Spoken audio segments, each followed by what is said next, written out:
The Clausen Memorial Museum presents Steamships in Southeast Alaska. The history of steamships in Alaska is a colorful one and integral to the development of Alaska's major industries of mining, fishing, and tourism.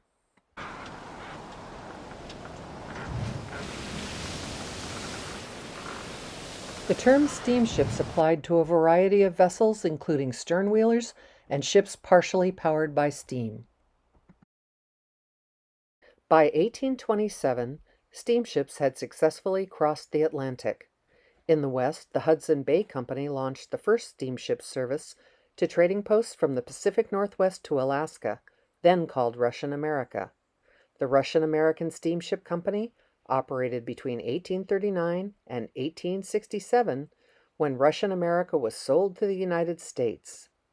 In 1875, the Oregon Steamship Company started their West Coast service, and by 1881, the Pacific Coast Steamship Company of San Francisco launched monthly voyages to Southeast Alaska, ushering in an opportunity for tourists to visit the unparalleled scenery in more northern latitudes. Factors influencing the development and expansion of steamships included the discovery of gold in Alaska, the establishment of missions in the territory, and construction of fish canneries and salteries. Though new destinations were now possible, the often inhospitable waters and treacherous coastline of Alaska took their toll on a number of the ships to the region. Shipwrecks were not an altogether infrequent occurrence, and in 1898, no less than 25 vessels were lost in the waters between the Inside Passage and Cook Inlet to the north. While some accidents resulted in loss of cargo or a delay in passage, others suffered a tragic loss of life. Due to the dangers of insufficient marine charting, insurers charged as much to cover vessels and their cargo as was charged for a trip from Seattle to England. Not all of that cargo was legal, however. The Alki, first brought to Alaska as a prison ship for whalers, got caught up in a customs agent inspection in 1897 that found a full wagon load of undeclared whiskey, brandy, and wine marked sugar, coffee, oatmeal, and kerosene, the inspection coming after Alaskans complained that too much whiskey and not enough food was making its way north. The Alki was also involved in one of the most crazy shipwreck stories. Owned by the Pacific Coast Steamship Company, it had gained fame after being the first ship north from San Francisco after the SS Portland arrived in port with 68 rich men and a ton of gold, setting off the Klondike Gold Rush. In 1917, after the Alki stranded at Point Augusta, her crew was rescued by the steamer Mariposa, an Alaskan steamship line vessel. After departing, the halibut steamer Manhattan came upon the stranded Alki and salvaged anything of value. A few days later, the Manhattan also got into trouble, and her crew was forced to abandon ship. Their rescuer was none other than the Mariposa. Once they arrived in Juneau, the Manhattan's crew was promptly arrested for looting the Alki. The Mariposa ran into her own troubles on her next and last voyage when she struck a reef and was rescued by 3 other ships, the Jefferson, the Ravalli, and the Curacao. The early steamships to the north were welcomed, but not necessarily predictable. Port stops were sporadic, and for cannery workers in remote locales, these ships were their only contact with the outside world. Each boat had distinctive whistles or would sometimes shoot off a cannon to alert the town of their arrival. As ships developed regular schedules, leisure travel, especially for wealthier patrons, became more popular.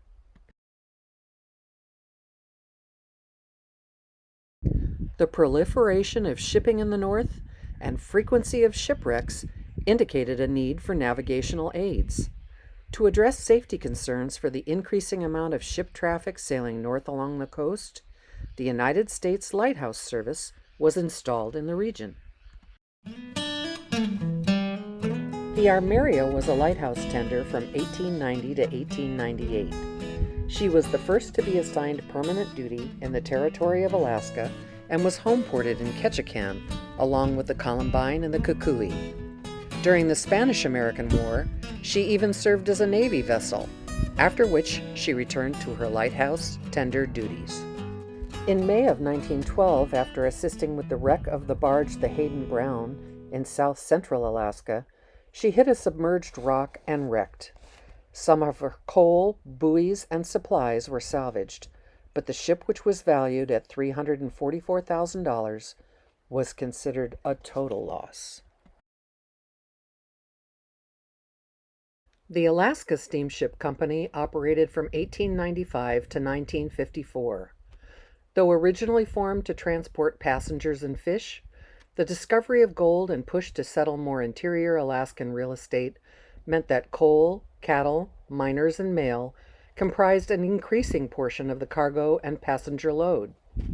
In 1909, the company founder directed all vessels to use the inside passage, and with navigational aids, ships could now travel more safely through the Wrangell Narrows.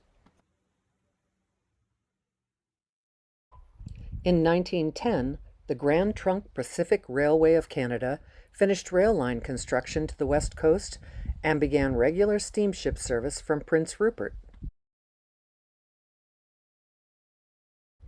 In time, steamship construction shifted from wood vessels to ones reinforced or made from iron and steel.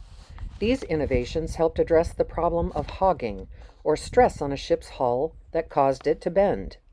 The advantage of iron ships was that larger boats could be constructed. The railway's SS Prince Rupert and sister ship SS Prince George were 3,380-ton vessels capable of 18 knots. They carried up to 1,500 passengers and had staterooms for 220. In time, these ships would traverse the inside passage, and although they bypassed Petersburg, they were a frequent sight along the Wrangell Narrows. The Prince Rupert was involved in no less than 7 serious accidents over its career, though not a single life was ever lost as a result. Prior to the discovery of gold, only 4 firms operated passenger and freight service to Alaska, and companies such as the Alaska Packers Association established fleets of ships to promote and distribute canned salmon. By 1898, more than 170 vessels were now making their way to Alaska's shores. Canneries like the one Peter Bushman established in Petersburg were expanding operations, and steamship companies transported fish to Seattle and markets around the world. After the 1900 gold rush in Nome, Alaskans were mining a variety of minerals including gypsum, gold, silver, coal, and tin. Gold was the richest yield until about 1915, when the effects of wartime production contributed to the rising demand for copper. Vessels like the Admiral Sampson carried freight and mail on their northern runs, and fish and copper ore heading south. Then popular lecturer and travel writer Kate Field traveled to Alaska in 1887. She loved Alaska and campaigned for the rights of the residents and the region's natural resources. Alaska was beginning to attract more attention from those living in more southern latitudes. In time, companies such as the Alaska Steamship Company took advantage of this, offering regular passenger transport along with freight services. Despite improvements in navigation and construction, mishaps still occurred over the years. The SS Queen, shown at the Petersburg dock, was a Pacific Coast Steamship Company ship that suffered a fire below decks off the coast of Tillamook Head in 1904. The captain and crew made it to Port Townsend, but not before major damage to the stern occurred, and 14 lives were lost. In 1946, the SS Yukon hit Cape Fairfield south of Seward in a blinding snowstorm. 11 people were lost, and the ship shattered apart in the pounding surf. But perhaps the most famous steamship wreck in Alaska was the Princess Sophia. Built for the Canadian Pacific Railroad, the 245-foot-long ship crashed into Vanderbilt Reef in Lynn Canal north of Juneau on the night of October 24th, 1918. Canadian Pacific had requested a light be installed on the reef in 1917. Unfortunately, due to wartime priorities, funds for it were not allocated, and the only signal remained one, visible only in daytime. Initial damage to the ship was light, but after 40 hours of grinding on the stormy reef, the boat sank with all 353 souls on board. It was reported the only survivor was an oil-soaked Irish setter found 20 miles south in Tea Harbor, just north of Juneau.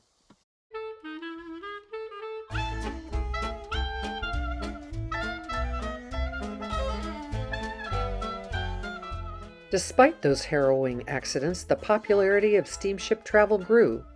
Competition between steamship companies was fierce, however, and that, coupled with the financial straits of the Great Depression, proved too much for some. Some lines sold out or consolidated, and others just went out of business. The Northland Transportation Company was one that operated during World War II. Some vessels, like the SS Aleutian, were conscripted into military service for the duration of the war. Afterwards, fewer ships served Alaska, and competition from tugs, barges, and container ships affected the industry. Passenger travel continued, however, and ships like the Yukon, the Baranof, and the Denali were embarking from Seattle to communities along the Inside Passage and the Gulf of Alaska. The focus was shifting from freight to tourism. Comfort and amenities like deluxe staterooms and variety menus were highlighted.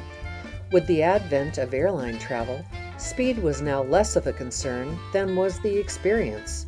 Shipwrecks still occurred, as when the Yukon hit Cape Fairfield in a blinding snowstorm in 1946, but the lure of steamship travel still held sway. Even private steamships like the SS Taconite, a 125-foot luxury yacht owned by W.E. Boeing, made their way to the last frontier. By the 1950s, however, steamships had largely been displaced by airplanes for passenger transport. Alaska Steam's last ship headed south in 1954.